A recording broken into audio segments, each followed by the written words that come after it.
Yo, what's going on, guys? I'm back again today with another Elden Ring video. Yep, it's another Elden Ring video. And today is a little bit different. Yesterday was a PvP video. I tried to not include a lot of 3v1s. That's why I didn't do a lot of 3v1s, because I like to PvP invaders more than the duelists at the Academy Gate, because you get to fight with your friends, you get to PvP with your friends, and we just take turns fighting 1v1s against invaders. It's pretty fun. But what's it called? Today's a PvP build video. This is my personal PvP build I've been using for the past few days. Actually, for the past like week or two, maybe. But I do like to change up my build, so without further ado, let's get into it. So as you can see, I have the Knight Rider's Glaive with the Flaming Strike on it. And so what that does is you do L2 and then R2. And so the L2, it does quite a bit of damage. It's nothing too crazy, but it does damage. And then you can do this for the ultimate attack. Now, you can see I have the Bestial Sling. And so what I like to do, a lot of people sit here and just do this the entire time, just spam it like this. It's cool, but it's not as effective if you're trying to chase somebody down. So you just run, jump, jump, or you can just keep jumping and throwing. You just keep throwing. But every time you throw, you jump, because you get a bonus damage increase every time you do so. So it's like double the damage. As you can see, sometimes so when you're jumping, you get two of these. As you can see, I threw there and there, so it's like a little, I wouldn't necessarily call it a bug or a glitch, but sometimes it's just that normal one, but then sometimes you throw like two. So it's obviously you can throw it faster if you're throwing it like this from the ground. But if you jump up, you can sometimes get that little bugged out animation where you throw two out at a time, and it's like huge amounts of damage. You guys might have seen it in the video yesterday. Okay, now that's the Bestial Sling, that's the Knight Rider Glaive. What you can do with this build is you can use the Pedal Whips as your secondary weapon of choice, the duel. I do it because I can still sit here, as you can see, at light load.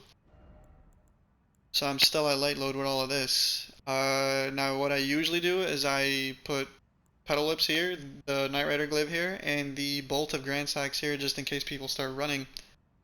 But I don't know, it's all really different for what type of fight you're doing. Could put the Moog Spear here on the left, or you could put Vike's War Spear. It's really up to you. Use whatever you really want with with this build. That's why it's so, versatile. The reason why I use the Pedal Whips mainly is because people, I don't know if you've seen it in the video yesterday, but people tend to stand still when they're doing most of their attacks, and when they're doing the gravity attacks with different weapons, so you can just jump attack like that.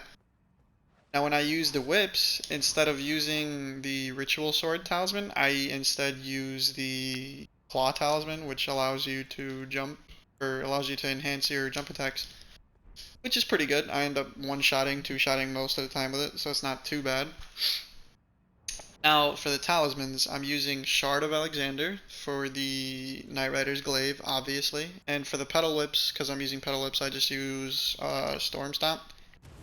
It's nothing too crazy, I just do it so I can put more bleed on them. But yeah, greatly boost the attack power skills, which makes you do a lot more damage ultimately with the Knight Rider Glaive with the fire. And I use the Carrion Filigree Crest because a lot of the times I'm not in my own world. I'm in other people's worlds helping them PvP, or just, fighting in general with my friends in their worlds. And so I have that on. Plus, either way, I keep it on regardless, even in my world, because it's always good to have lower FP consumption.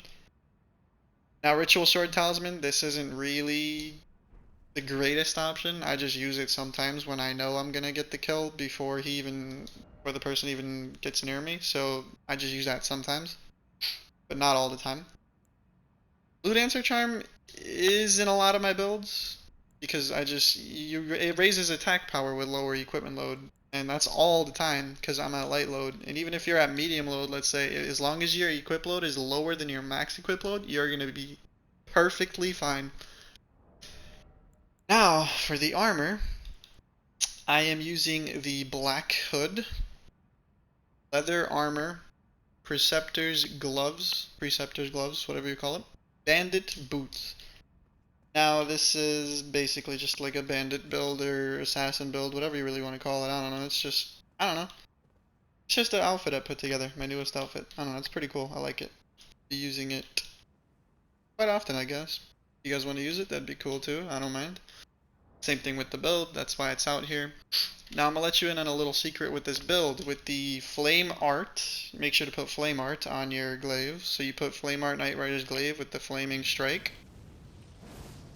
And secret to this is your physic potion. So let's say you're PvPing at the main academy gate. Let me show you guys right now. Not gonna PvP right now because I don't want to go through all that.